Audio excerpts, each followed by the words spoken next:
So we're really very fortunate to have both Dan and Karen present to us today. Thank you very much.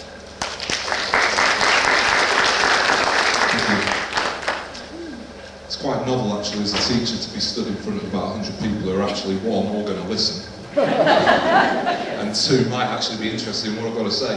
But if at any point you want to feel me, make me feel sort of more at home, if you just sort of start texting like that, or sort of nudging, you know, feel free, because that's when I'm going to feel really at home. So I've been teaching for a fair while, and one of the things I love to do to keep myself fresh is watch other teachers teach. I'll watch teachers of 30, 40 years experience teaching, and love watching the new teachers coming out of uni, seeing the new stuff that is going on there.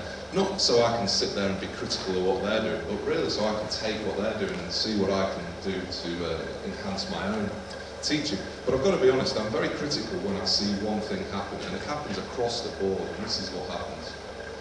A teacher will ask this class a fantastic question. A question that, if we're being honest, you could probably base a whole unit of work around, let alone a lesson.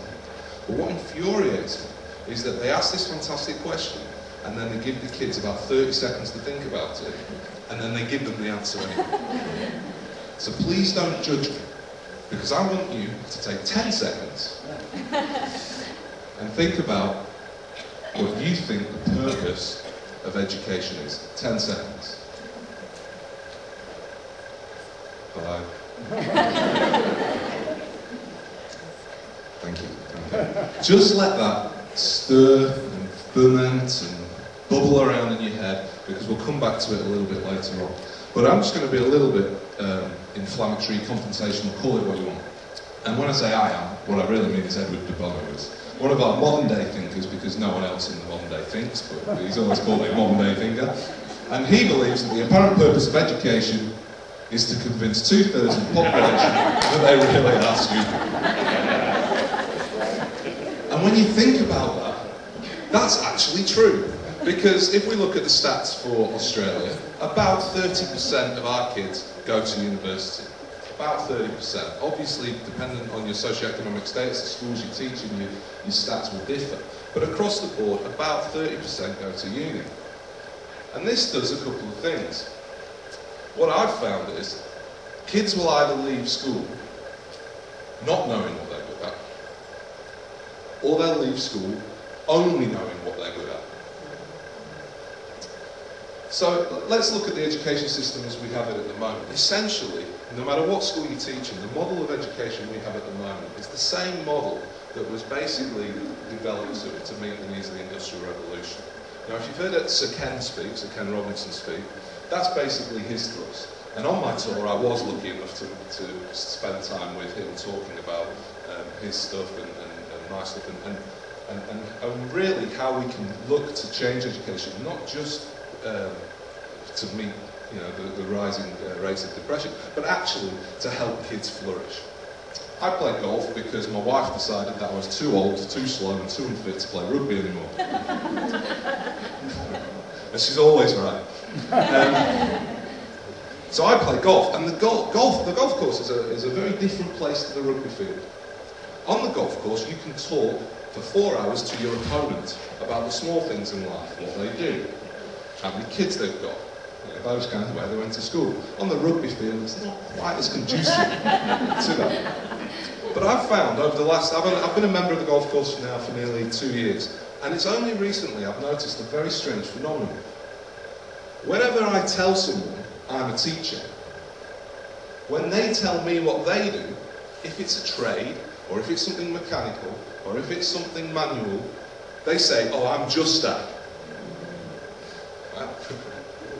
I'm just a teacher. I'm just a teacher. That's what I say sometimes when I speak to people who I consider, a bit brighter than me, like doctors or whatever.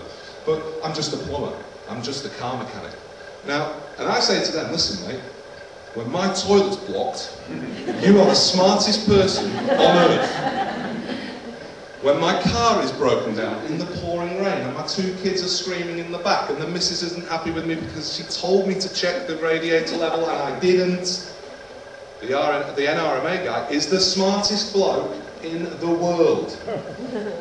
So what Ken likes to say is, you know, it's not a case of how intelligent are you, it's how are you intelligent. The World Health Organization, as this slide says, is adamant, in fact, that by 2030, the leading cause of disease burden in the Western world, if not the whole world, but certainly the Western world, will be depression.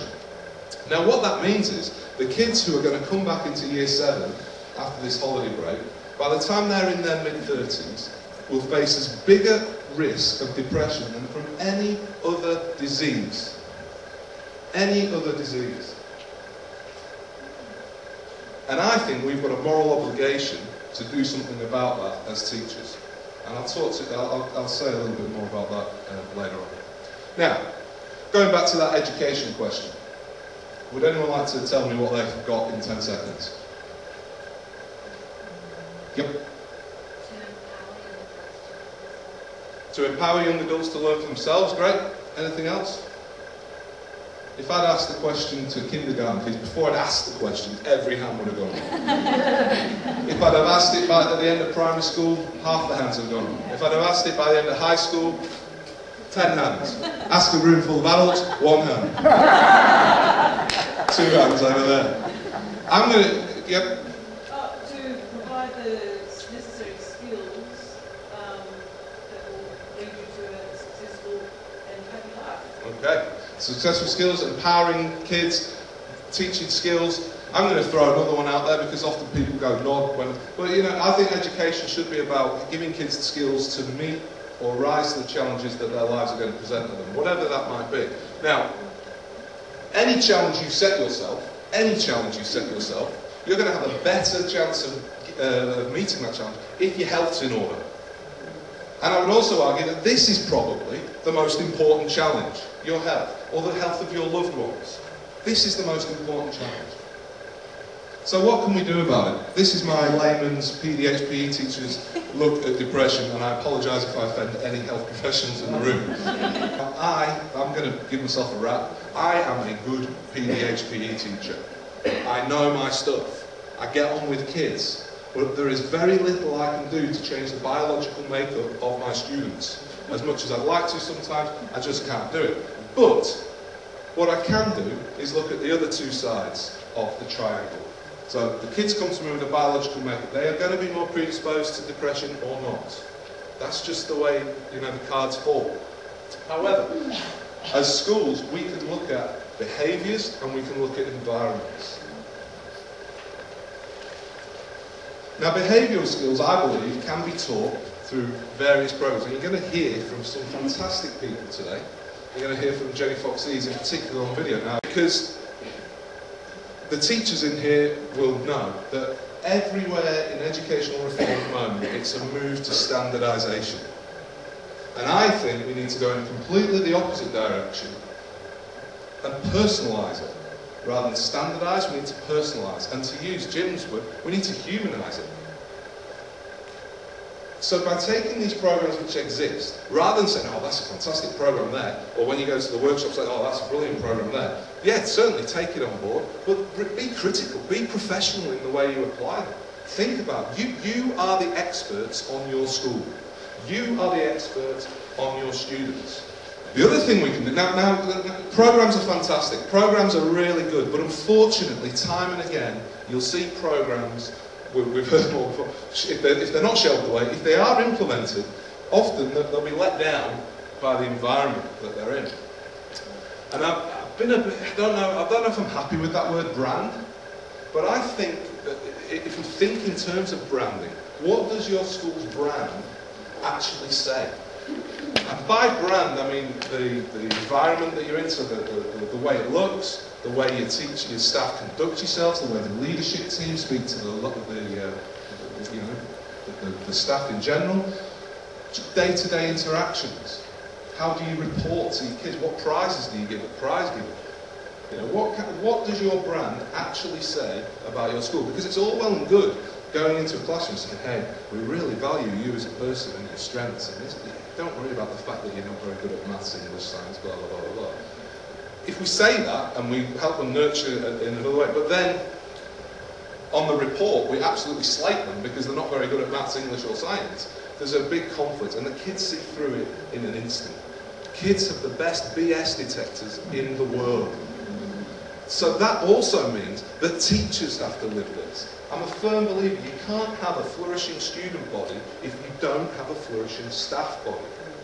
Because the kids pick it up. The kids see the deputy giving stick to the geography teacher. Or the kids see that the maths teacher really hates his job. Because he's got to teach the same classes every time, and he's tried to bring in new programs. But you know what? It just doesn't fit in with what the department wants. So obviously we work in environments where a lot of things are beyond our control. Unless you're the principal, you know, some things are going to be beyond your control. So start thinking about, well, what does your brand of your class, what's the brand of your classroom? Or what's the brand of your department? You know, start small. And I guarantee you, it will work out like whatever it is things work out. PE teacher. So, 2 minutes, no worries. Okay. So, in order to do this, we have to challenge some of the things that we take for granted in schools. The first thing being, who's the significant adult in the life of the 21st century child? I'll give you a tip, it's not their parents. Kids come home, they say, how is school? Good. Up to their room, Facebook, Twitter, MSN, anything, World of Warcraft, whatever, down, scoff their dinner, back up to their room, no. Schools are, as a collective body, the school is the significant adult in the kid's life. So we need to take responsibility for their mental health. In the same way schools take responsibility for their physical health. I teach them about nutrition. I teach them they have to exercise 3 times a week, 4 times a week, 5 times a week. And then we go and do it. We actually go to the Oval and run around. What are we doing for mental health at the moment? Not much. We talk about that's what depression is, and if you've got a problem, go see the counsellor. Who's overworked, just quietly. What's more important? How well a student passes the test, or how well they bounce back after a failure? I'm not coming into the conversation, like Jim said, with the answers. I'm just going to leave that for you to think about. What does grouping or recognise kids by academic ability do to their mindsets? There's a lot of research to suggest that if you put in a good group, the mindset is a very fixed mindset. I've got to do everything I can to avoid failure because I'm in the top group and I can't fail because I don't want to be kicked into the middle group. If you're in the middle or the low group, the mindset is, I'm not very bright. I'm just going to keep, you know, the kids who act the clown, they act the clown because they get social reinforcement by acting the clown. That's what they're good at. They don't actually, like teachers think, oh, they'll want to get into set 1. No, they don't. No, they don't, because they've been told they're not very good at maths. What does having an opportunity, I love this, an opportunity class in primary school, what does that say to the kids not in the opportunity class? Sorry, I'm sorry, no, it's only for those 20 today. What on earth are we doing to our kids? And the last one, I'm just going to leave this, what does engagement mean? Does it mean kids sitting there, being quiet, writing in books, asking questions, doing their homework, you know, all neat and tidy in their uniform? I think that's conforming. I'm going to suggest that engagement is when you're doing something that you would do anyway. Now, I'm not naive enough to think that we can have every lesson, kids walking on, fantastic, I didn't need to be here, I'd be here anyway because this rocks. But wouldn't it be nice if more often than not they were doing that? You know what, I really want to do that. You know? Teenage boy, how can science be boring? For a teenage boy, it is the coolest thing on earth. Let's make it cool. And taking the term engagement and using Martin Seligman's notion that engagement is using one's strengths, I'd like to take it a bit further and say, well, an engaging education should also be meaningful. And so rather than learning about stuff, I believe that first and foremost, education should be about learning about yourselves, your world, and what role you can play in making it a better place. And I think if we did that, our rates of depression would start to come down. Thank you.